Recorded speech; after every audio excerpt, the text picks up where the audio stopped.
Hello everyone, welcome to Mnemonics DElEd. आप सभी लोगों का इस ब्यूटीफुल से सेशन में बहुत बहुत स्वागत है। आज हम लोग कवर करेंगे मैथ्स पेडागोजी का बहुत ही इम्पोर्टेंट सीरीज़। और इस इम्पोर्टेंट सीरीज़ का आज ये वीडियो लेक्चर पहला है, जिसमें हम लोग बहुत ही यूनिक कॉन्सेप्ट डिस्कस करेंगे और इन सभी कॉन्सेप्ट्स को प्रीवियस ईयर के क्वेश्चन से लिया गया है। इसलिए इसमें जितना भी की पॉइंट है वो आप लोग के लिए बहुत बहुत ही इम्पोर्टेंट है और इसका टारगेट है कि हम लोग 15 में 15 नंबर अचीव करें। तो आगे बढ़ने से पहले आप लोग चैनल को सब्सक्राइब जरूर कर लें, जिससे कि एक मोटिवेशन मिलता रहे वीडियो बनाने का। तो हम लोग स्टार्ट करते हैं आज। देखिए, सबसे पहले गणित की प्रकृति से रिलेटेड एक डेफिनेशन है, उसको डिस्कस करते हैं। जैसे गणित का शाब्दिक अर्थ है, वह क्या है? वह शास्त्र जिसमें गणनाओं की प्रधानता हो। यह वह शास्त्र है जिसमें गणनाओं की प्रधानता हो। ठीक है, तो बस इतना याद रखना है कि गणनाओं की प्रधानता हो, वह वैसा सब्जेक्ट कौन सा है? वह गणित है। ठीक, इसमें और कुछ याद नहीं रखना है। देखिए, हिस्ट्री की बात कर लेते हैं थोड़ा गणित का। गणित विषय का आरंभ जो होता है वो गिनती से होता है। मतलब हम लोग प्रारंभ में जब गिनती गिना करते थे तो वह गणित विषय का आरंभ ही माना जाएगा। ठीक है, उसके बाद संख्या पद्धति। संख्या पद्धति जो है गणित का एक विशेष क्षेत्र है। संख्या पद्धति को हम लोग गणित का एक विशेष क्षेत्र मान के चलेंगे कि संख्या पद्धति जो है वो गणित का एक विशेष क्षेत्र है। और संख्या पद्धति की सहायता से ही गणित की अन्य शाखाओं का विकास हुआ है। बस जो जो मैं बोल रहा हूँ बस इसी की पॉइंट्स को याद रखना है दिमाग में, और कुछ नहीं करना है। संख्या पद्धति गणित का एक विशेष क्षेत्र है और संख्या पद्धति की सहायता से ही गणित की अन्य शाखाओं का विकास हुआ है। बस इतना याद रखना है इसमें। और सीटेट के क्वेश्चन सॉल्व करने से पहले दो चीज़ें हमेशा दिमाग में रहनी चाहिए, वो भी खासकर गणित पेडागोजी के लिए, कि अगर कोई भी क्वेश्चन दिया है तो सबसे पहले हमारे दिमाग में ये रहेगा कि अगर हम बालक को पढ़ा रहे हैं तो उसको अगर हम पढ़ाएंगे तो वास्तविक जीवन से जोड़कर अगर हम बालक को कुछ भी सिखाएंगे वह एक उत्तम शिक्षण विधि होती है। जैसे यहाँ पे वास्तविक जीवन से जोड़कर बालक को कुछ भी सिखाया जाए तो वह एक उत्तम शिक्षण विधि है। इसको दिमाग में रख के हमको क्वेश्चन सॉल्व करने हैं। दूसरी बात, गणित जो है बाकी विषयों से जुड़ा हुआ है। मतलब हर एक सब्जेक्ट में गणित का यूज़ होता ही है। हम लोग हमेशा देखते हैं साइंस में गणित का यूज़ होता है, बाकी जितने सब्जेक्ट हैं स्टैटिक्स में गणित का यूज़ होता है। मतलब कि हर एक सब्जेक्ट में गणित का यूज़ होता ही है, गणित का प्रयोग होता है। इसलिए गणित बाकी विषयों से जुड़ा हुआ है, यह मान के हम लोग चलेंगे। अब एक क्वेश्चन देख लेते हैं, प्रश्न देखते हैं। कक्षा 1 और कक्षा 2 के गणित शिक्षण और अधिगम के लिए निम्नलिखित में से कौन सा सही है? अभी मैंने डिस्कस किया कि कक्षा 1 और 2 में केवल गणित के मौखिक प्रश्नों को कराया जाना चाहिए, ये तो बिल्कुल ही गलत है। गणित का अन्य विषयों जैसे कि भाषा, कला इत्यादि से समाकलन किया जाना चाहिए, यह बिल्कुल करेक्ट है। मतलब कि गणित को दूसरे अदर जो सब्जेक्ट्स हैं उनसे हमको जोड़ते हुए चलना चाहिए। ठीक, सी ऑप्शन देख लेते हैं। कक्षा 1 और 2 में गणित नहीं पढ़ाया जाना चाहिए, ये भी गलत है। अभ्यास के लिए बहुत अधिक अवसर उपलब्ध कराए जाने चाहिए, ये भी गलत है। मतलब कि बी ऑप्शन बिल्कुल करेक्ट है। गणित से भयभीत होने और उसमें असफल होने के निम्नलिखित में से किसे एक कारण नहीं माना जा सकता है? देखिए, नहीं जिसमें आ गया, जैसे जिन क्वेश्चंस में नहीं आ जाता है उसको हम लोग नहीं हटाकर और फिर क्वेश्चन को पढ़ते हैं। गणित से भयभीत होने और उसमें असफल होने के निम्नलिखित में से किसे एक कारण माना जा सकता है? मतलब इसमें से किसे एक कारण माना जा सकता है असफल होने का? तो कारण कौन कौन सा हो सकता है? अगर असफल होने का अगर कारण देखा जाए तो इसमें हो सकता है प्रतीकात्मक संकेत। इससे बालक के असफल होने का कारण ये हो सकता है गणित की संरचना। गणित उस बालक को थोड़ा सा टिपिकल लगे, उसका स्ट्रक्चर थोड़ा सा टिपिकल लगे, इसके वजह से गणित की संरचना है, ये भी हो जाएगा हमारा। ये इससे भी बालक का असफल होने के चांसेस हैं। और आगे लैंगिक भेद, इसको बाद में डिस्कस कर लेते हैं। कक्षा कक्ष के अनुभव, कक्षा कक्ष के अनुभव के वजह से भी बालक क्या हो सकता है? असफल हो सकता है। कक्षा कक्ष के अनुभव से भी बालक असफल हो सकता है। ठीक, तो इसमें क्या है कि ऑप्शन कौन सा एक बचा जिसके इसे असफल होने के कौन कौन से कारण हो गए, प्रतीकात्मक संकेत, गणित की संरचना, कक्षा कक्ष के अनुभव। बाकी क्या बचा, लैंगिक भेद, मतलब जो बच गया वह नहीं वाला ऑप्शन हो जाएगा, ये हमारा करेक्ट हो जाएगा कि लैंगिक भेद कभी भी असफल होने का कारण नहीं हो सकता, क्योंकि लड़का लड़की एक समान रूप से मैथ सीख सकते हैं और उनमें कोई भी भेद नहीं किया जा सकता। ठीक, तो लैंगिक भेद इसका करेक्ट आंसर हो जाएगा। अब बहुत ही इम्पोर्टेंट कॉन्सेप्ट, हमेशा सीटेट के एग्ज़ाम में इससे क्वेश्चंस पूछे जाते हैं। अभिग्रहित, एक्सियम्स। एक्सियम्स क्या होते हैं, वह कथन होता है जहां प्रूफ करने की आवश्यकता नहीं होती, वह हमेशा सत्य होता है। जैसे y plus z is equal to z plus y, ऐसे कथन वह जो होते हैं जिन्हें हमें प्रूफ करने की आवश्यकता नहीं होती, वह हमेशा ही सत्य होते हैं। जैसे y plus z is equal to z plus y, या 2+3 इज इक्वल टू 3+2, ये हमेशा सत्य होंगे, इनको प्रूफ करने की आवश्यकता ही नहीं है। और ऐसे ही बिल्कुल ऐसे ही क्वेश्चन पूछेगा कि कुछ ऑप्शन दे देगा, उसमें पूछ देगा कि इसमें से एक्सियम कौन से हैं, अभिग्रहित कौन सा है। अब अनुमान या अटकल, कंजेक्चर जिसको बोलते हैं, यह एक ऐसा कथन होता है जिससे हम बोलते हैं तो उसे प्रूफ भी करना होता है। यह कथन सत्य भी हो सकता है और असत्य भी। कंजेक्चर में अगर हम कुछ बोल रहे हैं तो उसको हमको प्रूफ करना पड़ेगा ही, और वह सत्य भी हो सकता है, सिद्ध भी हो सकता है और नहीं भी सिद्ध हो सकता है। तो जैसे हमने मान लीजिए बोल दिया कि 10 के नीचे 4 इवन नंबर्स हैं, तो अब हमें क्या करना पड़ेगा कि इनको प्रूफ करके दिखाना पड़ेगा कि 10 के नीचे 4 इवन नंबर्स हैं। ठीक है, तो अब इसे प्रूफ करके सत्य हम साबित कर देंगे। अब आगे है प्रमेय, थ्योरम। अब देखिए, जो कंजक्चर सिद्ध हो जाते हैं उन्हें हम प्रमेय कहते हैं। सिंपल सी बात यह है कि जो कंजक्चर हम सिद्ध कर देते हैं, जो कंजक्चर हम सिद्ध कर देते हैं वे प्रमेय हो जाते हैं, प्रमेय बन जाते हैं, और जो नहीं सिद्ध हो पाते वे कंजक्चर ही रहते हैं।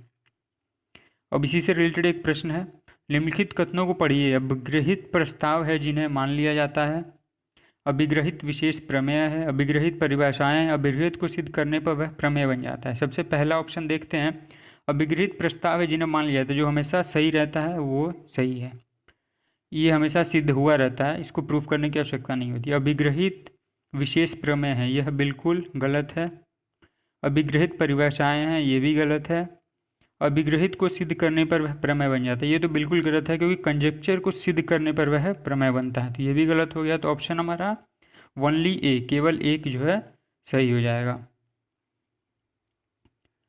निम्न कथन पर विचार कीजिए, यदि एक चतुर्भुज के विकर्ण परस्पर को समद्विभाजित करते हैं तो चतुर्भुज एक समांतर चतुर्भुज होगा। अब इसको हमको देखना है क्या है, परिभाषा है, प्रमेय है, अभिग्रहित है या साध्य है। तो हम लोग बचपन में पढ़ते आ रहे हैं कि एक चतुर्भुज के अगर विकर्ण परस्पर समद्विभाजित हो जाते हैं तो वह चतुर्भुज एक समांतर चतुर्भुज होता है। मतलब हमारे पास उसका प्रूफ है और हम उसका प्रूफ करते हैं, प्रूफ करके देखते हैं कि वह सिद्ध होता है कि नहीं। अगर वह सिद्ध हो जाता है तो क्या हमारा समांतर चतुर्भुज हो गया और वह हमारा प्रमेय हो जाएगा। अगर सिद्ध हो गया तो हमारा ये प्रमेय हो जाएगा। अब उपपत्ति की विधियां, मेथड्स ऑफ प्रूफ, इसमें देखते हैं प्रत्यक्ष उपपत्ति या डायरेक्ट प्रूफ भी बोलते हैं इसको।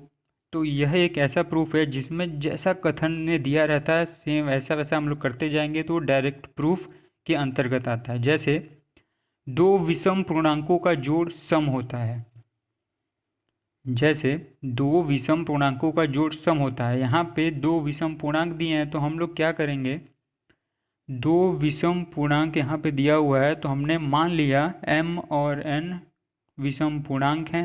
अब आगे क्या दिया है कि जोड़, आगे दिया है कि उनका जोड़ जो होता है वह इवन होता है। तो क्या करेंगे, अब दोनों को जोड़ देंगे, 2s+1 और 2t+1 हमने इसलिए लिया है कि ये है विषम संख्याएं बन जाएं, विषम पूर्णांक बन जाएं, यह एक रूल होता है, उसके अकॉर्डिंग हमने लिया है।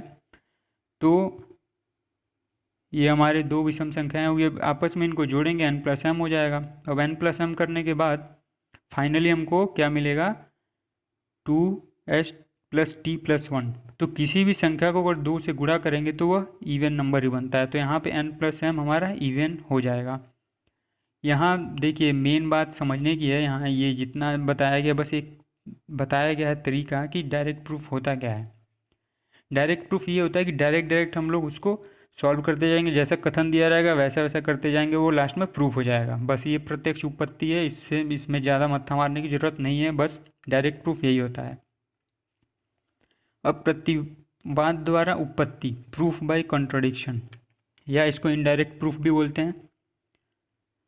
इसमें हमें जो प्रूफ करना रहता है उसके बिल्कुल विपरीत कुछ मान लेते हैं। अगर हमको जो प्रूफ करना रहता है उसके जस्ट ऑपोजिट हम लोग कुछ मान के प्रूफ करते हैं, और लास्ट में जो हम लोग माने रहते हैं उसका कंट्राडिक्शन हो जाता है, और जो क्वेश्चन में दिया जाता है वो हम लोग प्रूफ कर लेते हैं। जैसे यहाँ दिया हुआ है, किसी त्रिभुज ABC में एक से अधिक समकोण नहीं हो सकते। किसी त्रिभुज ABC में एक से अधिक समकोण नहीं हो सकते। यहाँ क्या दिया है, हमको प्रूफ क्या करना है कि किसी त्रिभुज ABC में एक से अधिक समकोण नहीं हो सकते। तो हम क्या करेंगे, सबसे पहले इसका ऑपोजिट मान लेंगे, मतलब कि हम मान लेंगे कि किसी भी त्रिभुज में एक से अधिक समकोण होंगे। मतलब मान लेते हैं कि त्रिभुज में 2 समकोण हैं, ऐसा मान के हम लोग आगे अपना प्रोसेस करेंगे, और लास्ट में हमको ये पता चलेगा कि जो हमने माना था कि त्रिभुज में 2 समकोण हैं वह बिल्कुल गलत हो जाता है, और जो यहाँ पे कथन दिया हुआ है किसी त्रिभुज ABC में एक से अधिक समकोण नहीं हो सकते, वह बिल्कुल सही हो जाता है। मतलब कॉन्ट्राडिक्शन में हम क्या करते हैं कि जो दिया रहेगा उसके बिल्कुल ऑपोजिट मानते हुए आगे बढ़ते जाएंगे और लास्ट में प्रूफ करेंगे। आगमन द्वारा उत्पत्ति सबसे इजी है। इसमें क्या करेंगे कि जब किसी चीज़ को हम n=0 या n=1 के लिए प्रूफ कर दें, और फिर n और n+1 के लिए भी प्रूफ करें, तब क्या होता है कि किसी भी चीज़ को n की किसी भी वैल्यू के लिए प्रूफ कर दें तो वह आगमन द्वारा उत्पत्ति है। बस अगर किसी भी चीज़ को हम n के लिए प्रूफ कर दें तो वह हमारा आगमन द्वारा उत्पत्ति हो जाएगा, प्रूफ बाय इंडक्शन। इसमें कुछ सोचना ही नहीं है। काउंटर एग्जाम्पल द्वारा उत्पत्ति, देखिए ये कॉन्ट्राडिक्शन के जैसा ही है। इसमें क्या होता है, सबसे पहले इसको उदाहरण से समझते हैं। सभी अभाज्य संख्याएं विषम संख्याएं होती हैं। All prime numbers are odd numbers. ये हमने एक स्टेटमेंट दे दिया। अब हम एक काउंटर एग्जाम्पल देते हैं। ये हमारा यहाँ पे काउंटर एग्जाम्पल ये है, परंतु 2 विषम संख्या नहीं है। हमने काउंटर एग्जाम्पल दे दिया। अब क्या हुआ कि अगर हमने 2 बोल दिया कि 2 विषम संख्या नहीं है, तो अब इस अगला जो स्टेटमेंट आएगा वो मॉडिफाइड आएगा। मतलब इसलिए 2 को छोड़कर सभी अभाज्य संख्याएं विषम संख्याएं होती हैं। मतलब हमने एक काउंटर एग्जाम्पल यहाँ पे दिया और इसको प्रूव कर दिया, तो वही हमारा काउंटर एग्जाम्पल द्वारा उत्पत्ति हो गया। इससे रिलेटेड आगे हम लोग क्वेश्चन करेंगे। निम्नलिखित कथन पर विचार कीजिए, प्रत्येक विषम प्राकृतिक संख्या एक अभाज्य संख्या है। उत्पत्ति की निम्नलिखित विधियों में से किसका प्रयोग उपयुक्त कथन के लिए प्रमाण / खंडन हेतु किया जा सकता है। ठीक है, तो इसको हम लोग कैसे प्रूफ कर सकते हैं? खंडन विधि नहीं, प्रत्यक्ष उत्पत्ति बिल्कुल नहीं, प्रतिस्थिति द्वारा उत्पत्ति बिल्कुल नहीं, प्रतिवाद द्वारा उत्पत्ति। हमने बताया ना, काउंटर एग्जाम्पल और प्रतिवाद बिल्कुल एक दूसरे से मिलते जुलते हैं, इसलिए हम यहाँ पे प्रतिवाद द्वारा उत्पत्ति को टिक लगाएंगे और आगे बढ़ जाएंगे। ठीक है, एक और प्रश्न है। अनीशा और अमित कक्षा 7 में पढ़ते हैं। अनीशा ने अमित को कहा कि यदि उनकी कक्षा में प्रत्येक विद्यार्थी के गणित के अंकों में 5 की वृद्धि की जाए तो औसत में 5 की वृद्धि होगी। उसने आगे यह भी कहा कि यह सभी संख्याओं के लिए सही होगा। अमित उससे सहमत नहीं हुआ और अनीशा ने 5 के स्थान पर संख्या n लेकर इसे सिद्ध किया। अनीशा ने उपयोग किया। देखिए अब n की बात आ गई, n संख्याओं के लिए सिद्ध किया जाता है, तो हम सिंपल सी बात करेंगे कि हमारा क्या था, आगमनिक तर्क का। बस इसमें कुछ सोचना ही नहीं है। आगे देखते हैं। यह सिद्ध करने के लिए √2 एक अपरिमेय संख्या है। एक अध्यापक यह मानकर शुरू करता है यह एक परिमेय संख्या है और आगे बढ़ते हुए सिद्ध करता है कि यह पूर्वानुमान संभव नहीं है। यह उपपत्ति निम्न विधि का उदाहरण है। हमने बोला कि अगर रूट 2 एक अपरिमेय संख्या है और उसको हम उसके जस्ट विपरीत मान लेते हैं कि एक अध्यापक यह मानकर शुरू करता है कि यह एक परिमेय संख्या है, मतलब उसके जस्ट विपरीत चीज़ें मानकर अगर हम लोग आगे बढ़ते हुए प्रूफ करेंगे तो वह हमारा कौन सा विधि हो गया? कॉन्ट्राडिक्शन विधि, हमारा प्रतिवाद द्वारा प्रूफ होता है। एनसीएफ 2005 और गणित, देखिए इसमें कुछ कॉन्सेप्ट्स हैं, उनको याद रखना है दिमाग में, और ये डायरेक्ट क्वेश्चन से ही कॉन्सेप्ट लिए गए हैं, इसलिए इसको दिमाग में बैठाते हुए हम लोग आगे बढ़ेंगे। देखिए गणित की लंबी आकृति, टॉल शेप ऑफ मैथमेटिक्स। अब यहाँ पे लंबी आकृति, टॉल शेप का मतलब ही हुआ कि एक लेयर के ऊपर एक लेयर, एक लेयर के ऊपर एक लेयर, ऐसे ऐसे बढ़ता हुआ एक टॉल आकृति बनेगी। मतलब क्या हुआ कि एक संकल्पना पर दूसरी संकल्पना बनाना, building of one concept on another. तो गणित की लंबी आकृति का मतलब क्या हुआ? एक संकल्पना पर दूसरी संकल्पना का बनाते रहना, ऐसे ऐसे ऐसे बनाते बनाते, एक एक लेयर बनाते बनाते एक लंबी सी बिल्डिंग हम लोग खड़ी कर देंगे। ऐसे याद रखना है इसको। गणित शिक्षण का संकीर्ण उद्देश्य, एनसीएफ 2005 में नैरो एम यानी संकीर्ण उद्देश्य गणित शिक्षण का क्या दिया हुआ है कि संख्यात्मक कौशलों का विकास। देखिए संख्यात्मक कौशलों का विकास ही संकीर्ण उद्देश्य है गणित शिक्षण का। ये डायरेक्ट क्वेश्चंस पूछते हैं, इसलिए इसको दिमाग में बैठा लीजिए कि ऐसे ही क्वेश्चंस ये पूछे जाएंगे। अब गणित शिक्षण का संकीर्ण उद्देश्य के बाद गणित शिक्षण का उच्च उद्देश्य, higher aim of teaching of mathematics. तो गणित शिक्षण का उच्च उद्देश्य क्या है? समस्या समाधान कौशलों का विकास, प्रॉब्लम सॉल्विंग स्किल्स, इनका विकास करना ही गणित शिक्षण का उच्च उद्देश्य है। हायर एम है एनसीएफ 2005 के अकॉर्डिंग। ठीक है, तो हमारा नैरो एम क्या हो गया? संख्यात्मक कौशलों का विकास। हायर एम क्या हो गया? समस्या समाधान कौशलों का विकास। अब गणित की वर्तमान एनसीईआरटी पाठ्यपुस्तकें डैश की अनुशंसाओं के ध्यान में रख कर लिखी गई हैं। तो साफ सी बात है एनसीएफ 2005 को ध्यान में रखते हुए हमारी एनसीईआरटी की पाठ्यपुस्तकें बनाई गई हैं। अब गणित शिक्षा का स्थान पाठ्यक्रम ढांचा में ट्विन कंसर्न पर आधारित है। ये जुड़वा एक थिंकिंग है, उस पर हमारा गणित शिक्षा का एक ढांचा जो बना हुआ है एक ट्विन कंसर्न पर आधारित है। वह ट्विन कंसर्न क्या है, ये एग्जाम में डायरेक्ट ऐसे ही पूछेगा। देखिए गणित शिक्षा प्रत्येक विद्यार्थी के मस्तिष्क को कैसे संलग्न कर सकती है और यह विद्यार्थियों के क्षमताओं को कैसे सुदृढ़ कर सकती है, यह हमारा ट्विन कंसर्न है। What mathematics education can do to engage the mind of every student, मतलब गणित शिक्षा प्रत्येक विद्यार्थी के दिमाग को इंगेज करने के लिए क्या कर सकती है, and how it can strengthen the students resources, और जो विद्यार्थियों की क्षमताएं हैं उनको और कैसे इनको सुदृढ़ बनाया जा सकता है, स्ट्रॉन्ग बनाया जा सकता है। यह हमारा गणित का ट्विन कंसर्न है। आई होप गाइस कि अब आज का ये जो सेशन है वो बहुत ही शानदार रहा होगा और आप लोग को हर एक कॉन्सेप्ट बिल्कुल दिमाग में बैठ गया होगा और अच्छे से समझ में आया होगा। और ये बहुत ही इम्पोर्टेंट सेशन है। आगे और भी 2 लेक्चर्स ऐसे आने वाले हैं जिसमें हम लोग कंप्लीट पेडागोजी ख़त्म कर देंगे और एक टारगेट हमारा है 15 आउट ऑफ 15 नंबर हम लोग गेन करेंगे इसमें, मैथ्स पेडागोजी से 15 आउट ऑफ 15। ओके गाइस, तो नेक्स्ट लेक्चर के लिए आप लोग बने रहें और चैनल को सब्सक्राइब जरूर करें, शेयर करें, कमेंट्स करें कि आप लोग को सेशन कैसा लगा। Okay guys, thank you.